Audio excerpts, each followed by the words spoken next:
बोल यीशु मसीह की जय। जी हाँ, यीशु मसीह की जय। और फिर से हम वापस लौट आए हैं बाइबल स्टडी के लिए। याकूब की किताब चैप्टर 3, जेम्स चैप्टर 3 में हम वापस आए हैं। आप चैप्टर 1 और चैप्टर 2 कर चुके हैं। मैं फिर से माफ़ी चाहता हूँ कि थोड़ा सा समय लग गया और पहली किताब हमने कर ली थी, दूसरी किताब भी हमने कर ली, और इस दौरान हम लोग बीच में स्वीडन और जगह जगह पर हम लोग, और हमारी फिल्म की शूटिंग भी थी, तो नहीं हम उसको चैप्टर 3 को नहीं लेके आ पाए। लेकिन अब समय आ गया और हम लेकर आ गए हैं, तो अब हम तैयारी के साथ, और क्या आप अपनी तैयारी के साथ बैठे हैं कि आपकी बाइबल्स आपके पास हैं, तो आए हम खुदा के कलाम को और इस बाइबल को, खुदा के वचन को, वर्ड ऑफ गॉड को सीखें और देखें कि परमेश्वर का वचन हमसे क्या कहना चाहता है। कभी कभी बीच में थोड़ा टाइम लग जाए तो अच्छी बात है, हमारे पास प्रैक्टिस करने के लिए टाइम होता है, उस वचन को पढ़ने के लिए हमको समय मिलता है, और हम उसमें से बल्कि हम जब खुदा का कलाम सीखें तो ऐसे ना सीखें कि जैसे कोई हम फटाफट उसको खा जाएं, बल्कि हम उसको चबा चबा के धीरे धीरे, ताकि हम उसको समझें और उसको अपनी ज़िंदगी में उसको हम प्रैक्टिस में लाएं, उससे और ज़्यादा हमको फ़ायदा होगा, फल आएगा। तो आए हम फिर से पढ़ चलते हैं चैप्टर 3 की तरफ और खुदा के कलाम को सीखते हैं। चैप्टर 1 में हमने देखा था कि जो मैच्योर क्रिश्चियन है, जैसे हमने पहले भी बात की कि बुक ऑफ जेम्स एक तरीके से मैच्योरिटी की किताब है। मैच्योर क्रिश्चियंस कैसे हम बन सकते हैं, उस बात को ये सिखाती है, दर्शाती है ये किताब। तो हमने पहले अध्याय में देखा, फर्स्ट चैप्टर में देखा कि मैच्योर क्रिश्चियंस मुसीबतों में या एफ्लिक्शंस में, या जब उनके ऊपर ट्रायल्स आते हैं तो वो कैसे रिएक्ट करते हैं। तो वो जो था उसका पूरा जो सार था पहले चैप्टर का। सेकंड चैप्टर में हमने देखा कि हम ओबीडियंस में जब चलते हैं, जब खुदा के कलाम को मानते हैं, याकूब की किताब 2 में हमने देखा कि हम जब उसकी बातों को मानते हैं तब हम कह सकते हैं कि हम वाकई में जो है एक मैच्योर क्रिश्चियन हैं और एक अच्छे विश्वासी हैं। और चैप्टर 3 में जब हम आते हैं तो यहाँ पर बात आती है ज़बान की। जी हाँ, इस चैप्टर को अगर हम कोई टाइटल दें तो हम इसको टाइटल दे सकते हैं ज़बान पे लगाम। जी हाँ, ज़ुबान पे जो लगाम हमको देनी है उसके बारे में ये पूरा चैप्टर 3 जो है वो डेडिकेट किया है जेम्स ने। याकूब जो है, फिर से बताता जो यीशु मसीह के जो भाई हैं, और जो उन्होंने जब इस चैप्टर को लिखा तो जैसा मैंने आपको कहा था कि वो जब तितर बितर जो सारी जो हो गए थे, जो लोग जो उन तक पहुँचे, उनकी जो समस्याएं थी, उनमें से एक समस्या थी ज़बान की। वो लोग जो अपनी ज़बानों को कंट्रोल नहीं कर पाते थे। और आए हम उसको पढ़ना शुरू करते हैं। चैप्टर 3, याकूब की किताब 3, उसका 3रा अध्याय, उसकी पहली दूसरी आयत हम पढ़ते हैं। तो वहाँ पर वो कहता है कि हे मेरे भाइयों, तुम में से बहुत उपदेशक ना बने, क्योंकि जानते हो कि हम उपदेशक और भी दोषी ठहरेंगे। इसलिए कि जब हम बहुत बार चूक जाते हैं, इसलिए कि हम सब बहुत बार चूक जाते हैं। जो कोई वचन में नहीं चूकता वही तो सिद्ध मनुष्य है, और सारी देह पर भी वो लगाम लगा सकता है। ये जो हम देखते हैं कि जो पहली जो 2 आयतें, अगर इसको हम थोड़ा सा उसका हम अगर उसको विश्लेषण करते हैं, थोड़ा सा एक्सपैंड करते हैं, तो एपरेंटली उन दिनों में एक राइवलरी थी चर्चेस के अंदर, या जो बिलीवर्स थे उनके अंदर आपस में एक राइवलरी थी। असेंबलीज, अगर हम कह सकें, चर्चेस से बेटर असेंबलीज थी उस समय, छोटे छोटे ग्रुप्स थे, और उसमें बहुत सारे लोग टीचर्स बनना चाहते थे। आज भी हम देखते हैं बहुत सारे लोग बहुत जल्दी टीचर बनना चाहते हैं। अभी ज़्यादा वचन सीखा नहीं, ज़्यादा अभी कुछ किया नहीं, लेकिन उनको टीचर बनना है, और उनको लगता है कि टीचर बन के इज्जत ज़्यादा हो जाएगी। और क्यों, ये एक इमेच्योरिटी का जो एक साइन है, बिफोर दे आर रेडी, तैयार होने से भी पहले वो टीचर बनना चाहते हैं, और उनको लगता है कि उससे बहुत बड़ी ऑनर मिलेगी, बहुत बड़ी हमको जगह कोई बैठने की मिलेगी, और हमको रब्बी रब्बी कह के बुलाया जाएगा, या टीचर टीचर कह के लोग बुलाएंगे। लेकिन वो कहता है कि जो टीचर बनना चाहता है उसके ऊपर ज़्यादा जजमेंट आएगी, और हम जो हैं ज़्यादा जो हैं अपने आप को खुदा के सामने एक्सपोज करते हैं। देखिए, जैसे हमने 126 में, जेम 126 में पढ़ा था कि अगर कोई अपने आप को भक्त समझता है तो अपनी जीभ पर लगाम, और अपनी जीभ पर लगाम ना दे पर अपने हृदय को धोखा दे तो उसकी भक्ति व्यर्थ है। जी हाँ, अगर हम अपने आप को बड़े उस धर्मी समझते हैं, राइचियस समझते हैं, रासबाज समझते हैं, और अपनी ज़बान पे अगर हम लगाम ना दें तो हमारी जो भक्ति है वो व्यर्थ होगी। और पीटर यानी पतरस इसका बहुत बड़ा अच्छा एग्जाम्पल है कि वो एक इमेच्योर डिसाइपल था, और ऑफन कई बार वो अपनी ज़बान पे कंट्रोल जो है वो खो देता था, और खुदावंद यीशु मसीह ने भी उसको रिप्रूव किया, उसको डांटा, और उसको उसको क्या कहते हैं कि उसको खुदावंद ने प्रून किया, कहा कि तुम ऐसे कैसे बात कर सकते हो। तो आप ये समझें कि जो प्रीचिंग है वो एक पेन ज़्यादा है, एक टीचर बनना एक दर्द का काम ज़्यादा है। और ख़ास तौर पे जब तक आप तैयार नहीं हैं, जब तक हम रेडी नहीं हो जाते, हमको प्रीचिंग का काम नहीं करना चाहिए। और यही प्रॉब्लम उन दिनों में भी होती थी, यही प्रॉब्लम आज भी होती है कि बहुत सारे लोग जो अभी तैयार नहीं हैं वो टीचर बनना चाहते हैं, बहुत जल्दी सीखने से पहले सिखाना चाहते हैं, समझने से पहले समझाना चाहते हैं, और उनको बोलने का शौक है और उनको लगता है कि हम बोलेंगे तो इससे हमारी इज्जत बढ़ेगी। लेकिन खुदा का कलाम ये कहता है कि हम बोलें, इससे बेहतर हम करें तो उससे हमारी इज्जत ज़्यादा बढ़ेगी। बहुत सारे लोग बोलते हैं, मैंने कई बार देखा कलीसिया में बहुत सारे लोग ऐसी ऐसी डींगे मारते हैं, और जब वो प्रचार करते हैं तो ऐसा लगता है कि वो इतने स्ट्रांग बिलीवर होंगे, लेकिन उनकी लाइफ में अगर हम देखते हैं तो उनके पास, उनके जीवन में कोई दम नहीं होता, उनकी ज़िंदगी में कोई सामर्थ्य नज़र नहीं आता है। तो सिर्फ एक इंटेलेक्चुअल वो बात करते हैं, बहुत अच्छा प्रीच कर लेते हैं, ज़बरदस्त प्रीच कर लेते हैं, लेकिन फिर वो उतने ही दोषी ठहरेंगे, क्योंकि उन्होंने जैसा प्रीच किया है उसका एक रत्ती भर भी अगर उनके जीवन में फल नहीं है तो उसका कोई फ़ायदा नहीं है। इसलिए बाइबल क्या कहते हैं कि वही आदमी सिद्ध है, परफेक्ट है, द परफेक्ट मैन, जेम्स 3:2 में लिखा है, जो सारी देह पर जो लगाम लगा सकता है ज़बान के द्वारा, है ना। जो ज़बान को कंट्रोल कर लेता है वो सिद्ध है, जो ज़बान को पकड़ लेता है वो परफेक्ट है। और परफेक्शन का जो ये एक बहुत बढ़िया पैमाना है और नापने का तरीका कि आपकी ज़बान कितनी चलती है, पढ़ पढ़ पढ़ पढ़ पढ़ पढ़, या फिर आप उसको संभाल के यूज़ करते हैं। बोलो यीशु मसीह की जय। देखिए आगे हम चलते हैं। जब हम अपने वश में 3 और 4 तीसरी और चौथी आयत हम पढ़ते हैं, तीसरे चैप्टर की, हम तीसरे चैप्टर में चल रहे हैं जेम्स 3 में, उसके 3 और 4 हम पढ़ते हैं।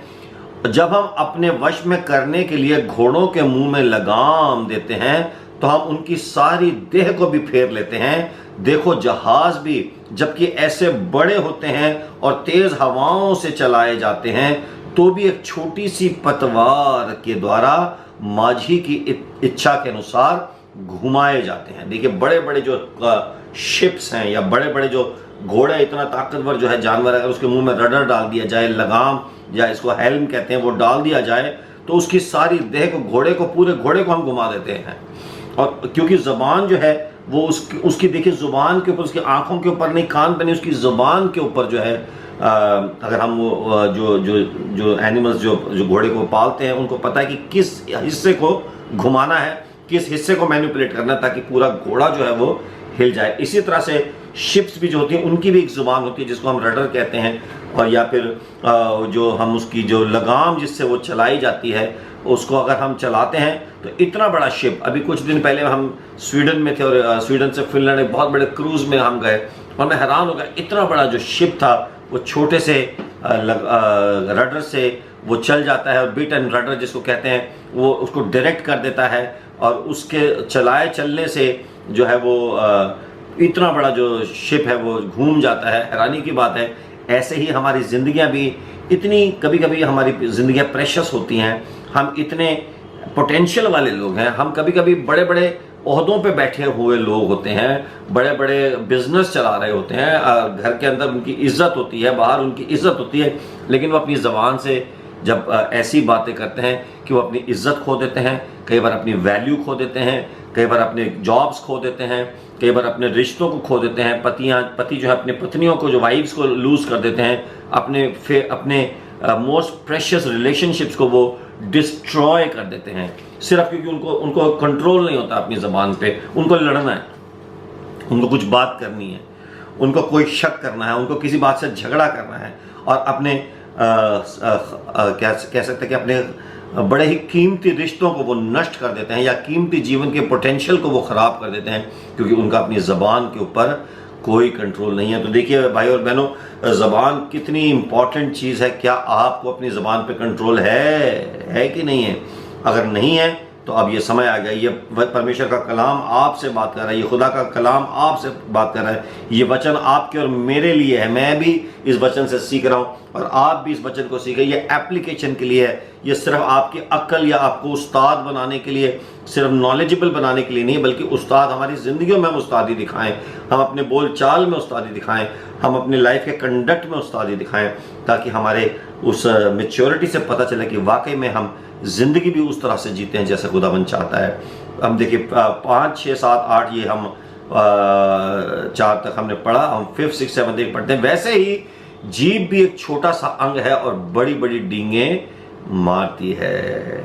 देखो थोड़ी सी आग कितने बड़े जंगल में आग लगा देती है। जीभ भी एक आग है। जीभ हमारे अंगों में अधर्म का एक लोक है और सारी देह पर कलंक लगाती है और भव चक्र में आग लगा देती है और नरक कुंड की आग से जलती रहती है, क्योंकि हर प्रकार के वन, पशु, पक्षी और रेंगने वाले जंतु और जलचर तो मनुष्य जाति के वश में हो सकते हैं, हो भी गए हैं, पर जीभ को मनुष्य से कोई वश में नहीं कर सकता। वो एक ऐसी बला है जो कभी रुकती ही नहीं, वो प्राण नाशक विष से भरी है। जी हाँ, साइज से कुछ फर्क नहीं पड़ता, जुबान चाहे कितनी भी छोटी हो। अगर आप देखें कैलिफोर्निया के जंगल में जाएंगे, दुनिया के अलग अलग आप देखें जहाँ जंगल हैं, बड़े बड़े जंगल, इतनी वहाँ पर टिम्बर है, इतनी लकड़ियाँ हैं, इतने सारे हजारों लाखों पेड़ होते हैं, लेकिन कोई छोटी सी आग जला देता है तो सारा जंगल जल जाता है। और बड़ी बड़ी बिल्डिंग्स होती हैं, बड़े बड़े शहर होते हैं, कहीं छोटी सी शॉर्ट सर्किट हो जाती है तो सारा शहर जो है आग के, या पूरी जो कह सकते हैं कि पूरा जो एक एरिया है वो जल जाता है। पूरी बिल्डिंग कभी कभी एक छोटी सी आग की वजह से जल जाती है। थोड़ी सी लापरवाही, जी हाँ, थोड़ी सी लापरवाही और बहुत बड़ा जो है नुकसान हो जाता है। देखिए नीति वचन के प्रोवर्ब्स 16:27 में लिखा है कि अधर्मी मनुष्य बुराई की युक्ति निकालता है और उसके वचनों से आग लग जाती है। जी हाँ, जो बुरे लोग हैं या जो अधर्मी तरीके से जो चलते हैं या जो अनराइचियस लोग हैं, वो तरीके निकालते हैं लड़ाई करने के और उनकी बातों से आग लग जाती है। जी हाँ, आग लगाने वाले लोग प्लीज ऐसा काम आप ना करें, क्योंकि जब आप किसी को आग लगाते हैं, जब किसी को आप डिस्ट्रॉय करते हैं, तो आप खुदावंद के खिलाफ जाते हैं। बाइबल कहती है कि जीभ भी एक आग है। देखिए पेंतकोस्त के दिन भी वो आग आई थी और लोगों की ज़बानों पे ठहर गई, और आज बहुत सारे लोग अपनी ज़बानों की आग से नरक को जो है पैदा कर देते हैं। आग का और ज़बान का बहुत बड़ा लेन देन है, बहुत बड़ा एक उनका रिश्ता है। जो आग जो आके पेंतकोस्त के दिन लोगों की ज़बानों पर ठहरी थी, ताकि उनकी ज़बानें पवित्र हो जाएं, ताकि उनकी जो ज़बानें हैं वो खुदा की अच्छी बातें करने लगें और वो जहरीली बातों को छोड़ दें और वो वश में आ जाएं, वो कंट्रोल में आ जाएं। बाइबल कहती है कि जीभ को मनुष्य में से कोई वश में नहीं कर सकता। वो ऐसी बला है जो रुकती ही नहीं है। जी हाँ, इस बला को हमने कंट्रोल करना है और इस बला को हमें खुदा के हाथों में दे देना है। अपनी ज़बानों को हमें परमेश्वर के हाथों में दे देना है। हो सकता है आज आपके घर में झगड़ा हो रहा है, हो सकता है आज आपके घरों के अंदर बिना बात के डिस्कशन हो जाते हैं, बिना बात के आर्ग्यूमेंट्स हो जाते हैं, क्योंकि हर आदमी जो है वो बोलना चाहता है, हर आदमी बोलना चाहता है, कोई चुप नहीं होना चाहता। अगर कोई एक आदमी या एक पर्सन चुप हो जाए, खामोश हो जाए, तो बड़े बड़े झगड़े खत्म हो जाते हैं।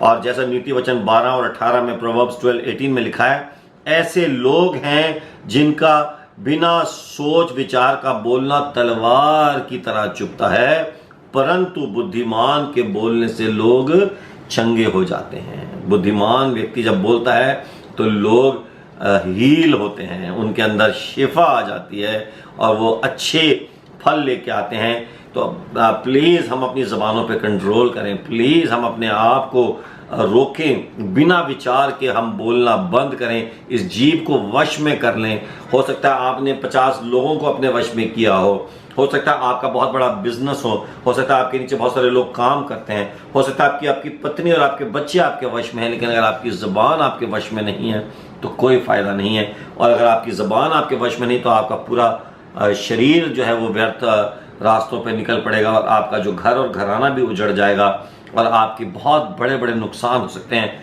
सिर्फ ज़बान की वजह से, सिर्फ ज़बान की वजह से। इसलिए अपनी ज़बान को लगाम दें, लगाम दें, क्योंकि बाइबल कहती है, देखिए हम 9 से 12 में पढ़ते हैं कि इसी ज़बान से हम प्रभु और पिता की स्तुति करते हैं और इसी से मनुष्यों को जो परमेश्वर के स्वरूप में उत्पन्न हुए हैं हम श्राप देते हैं। हम अपनी ज़बानों से लोगों को कर्स करते हैं, श्राप देते हैं, और इसी ज़बान से हम परमेश्वर को हालेलुया और प्रभु के नाम लेते हैं, और बड़े बड़े हम जो दुआएं करते हैं, ऐ हमारे पिता तू जो स्वर्ग में है, और अच्छी अच्छी जो प्रेयर्स हम सब कर लेते हैं। लेकिन उसी ज़बान से जब हम लोगों को कर्स करते हैं, और उन लोगों को जो खुदा की इमेज में, उसकी छवि में बनाए गए हैं, उसकी छवि में बनाए गए हैं, एक ही मुंह से धन्यवाद और श्राप दोनों निकलते हैं।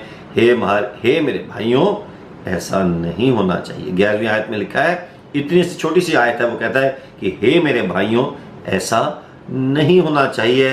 क्या सोते के एक ही मुंह से मीठा और खारा जल दोनों निकलते हैं?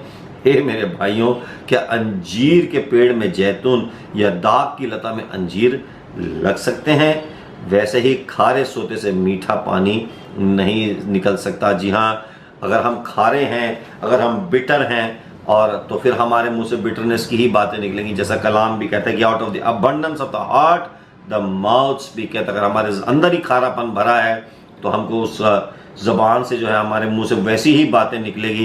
कितनी बार हम खुदा को ब्लेस करते हैं और हम गीत भी गाते हैं। कितने लोग जो है चर्चेज में गीत गाते हैं, हम भी सत्संग में गीत गाते हैं, चर्च में गीत गाते हैं, और अच्छे अच्छे क्रिश्चियन सॉन्ग जो हम गाते हैं, लेकिन फिर निकल के उसी ज़बान से हम लोगों को कर्स कर देते हैं, और लिविंग वाटर्स की जगह जो हम आग जो है उगलते हैं अपने मुंह से।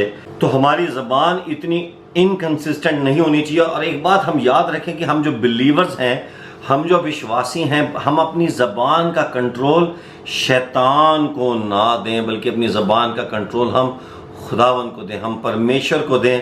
और जैसा वचन भी कहता है, साम 144 वर्स 3 में, ज़बूर 141:3 में लिखा है कि हे यहोवा, मेरे मुख पर पहरा बिठा, मेरे होठों के द्वार पर रखवाली कर।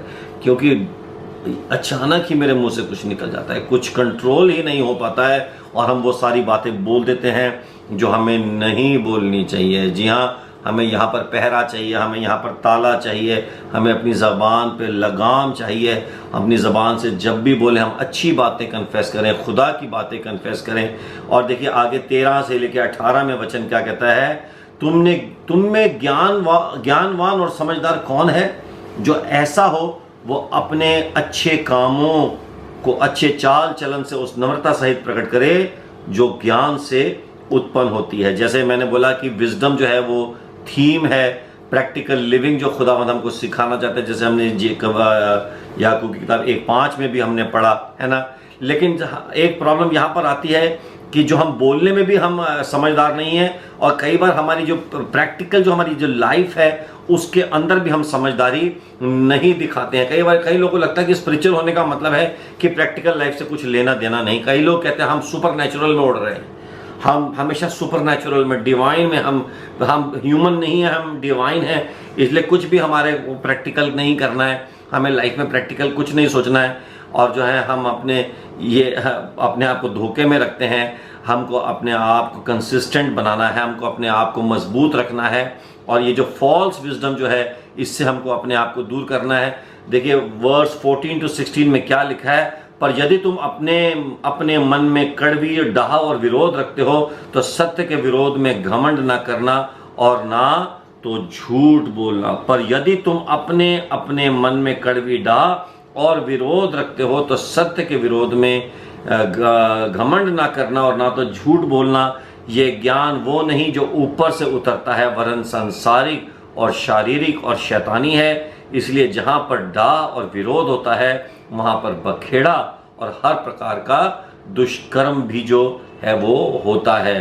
देखिए जब हमारे अंदर बिटरनेस होती है, कड़वी डाह हमारे अंदर होती है, तो हम हर तरह का काम करते हैं, हम घमंड करते हैं, हम झूठ बोलते हैं। और ये जो ज्ञान है, ये सब जो बातें हैं, ये मसीही बातें नहीं हैं, ये शर्मिंदगी की बातें हैं। और कई बार जो है इस फॉल्स विजडम में हम जो क्रिश्चियंस हैं, बड़े अपने आप को समझते हैं कि हम बड़े वाइज हैं, हम टीचर बनना चाहते हैं, हम सब कुछ बनना चाहते हैं, लेकिन हमारे अंदर अभी भी वो कड़वाहट भरी हुई है, हमारे अंदर अभी भी वही थॉट्स भरे हुए हैं। लेकिन हम ऊपर से हम जो है टीचर बनने की कोशिश करते हैं। इसलिए जैसे खुदा ने कहा कि वचन कहता है कि तुम्हारी जजमेंट ज़्यादा होगी, क्योंकि तुम्हारी जो विजडम है वो बाइबल से कॉन्ट्रडिक्ट करती है, तुम्हारी जो बातें हैं वो खुदा के वचन से कॉन्ट्रडिक्ट करती हैं। क्योंकि जो फॉल्स विजडम है वो ज़मीन से आती है, वो सेंशुअल है, वो शारीरिक है, लेकिन वो शैतान की तरफ से आती है।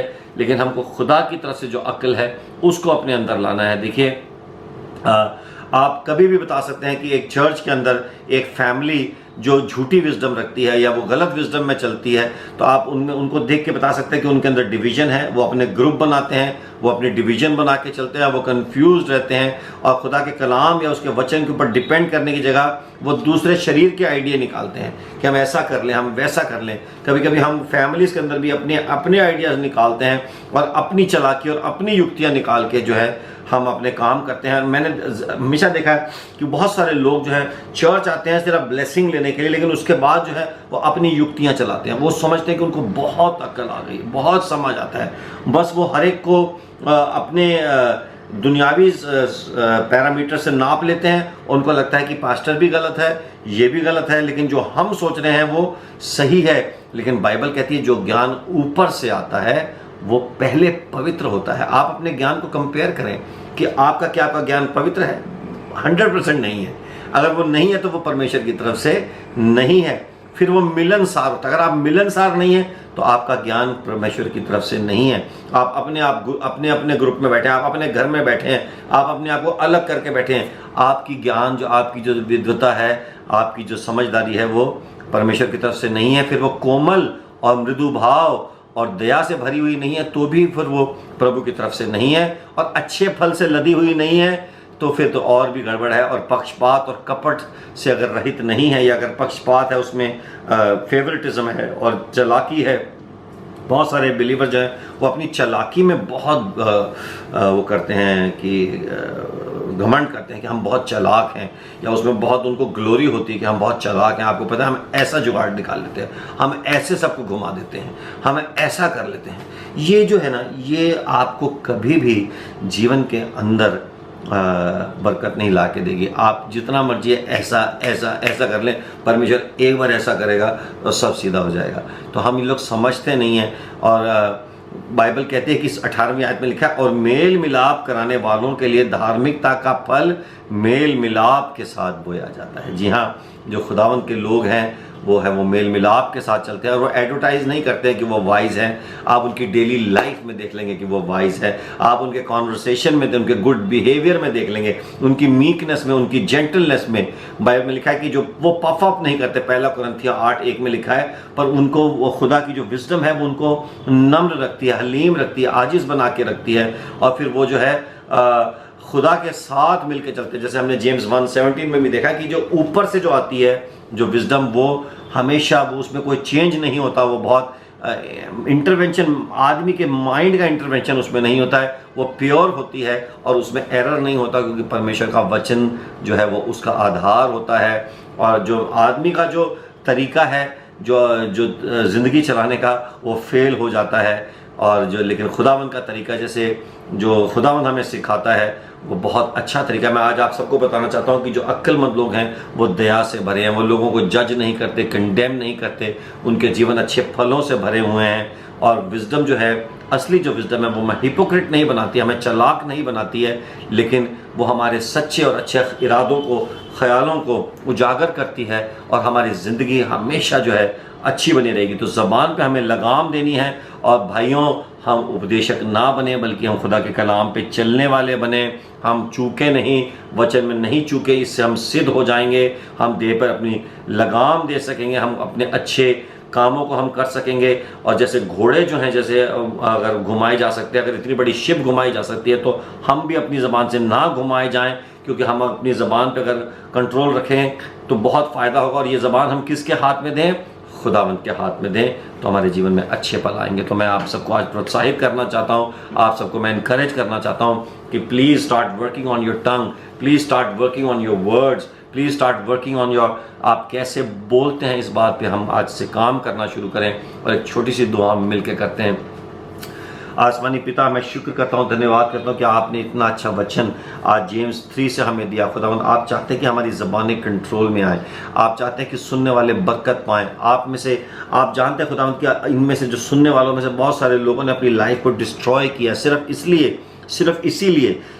इसीलिए कि उनको अपनी ज़बान पे कंट्रोल नहीं था। वो अपने घरों में विद्रोह करते हैं, वो अपने दोस्तों में विद्रोह करते हैं, वो सब जगह विद्रोह करते हैं और अपनी ज़बान को कंट्रोल नहीं कर पाते हैं, पक्षपात करते हैं और अपनी अक्ल जो है दुनियावी अक्ल लगाते हैं, लेकिन खुदा के रास्तों पे नहीं चलते हैं। ये परमेश्वर, मैं आपका धन्यवाद करता हूँ कि आज आप हम सबको आप बदल रहे हैं, मेरे साथ साथ मेरे घर को और सब परिवार के लोगों को, जितने लोग जो मेरे इस बाइबल स्टडी को सुनने वाले परिवार के लोग हैं, आप इनकी ज़बानों को अपने कब्जे में ले लें। आप इनके मुंह के ऊपर पहरेदार को बिठा दें, आप इनकी ज़बानों के ऊपर परमेश्वर एक चौकीदार को बिठा दें, ताकि ये बोलने से पहले खुदावन ये इनके ज़बानों को आप कंट्रोल में ले लें, ताकि वो ऐसी बात बोलें ही नहीं जिनसे इनकी ज़िंदगियाँ तबाह हों या डिस्ट्रॉय हों, या वो आग लगाने वाली बातें ना करें या आग को बढ़ाने वाली बातें ना करें, बल्कि ऐसी बात करें जिससे शीतलता आए, जिससे शांति आए।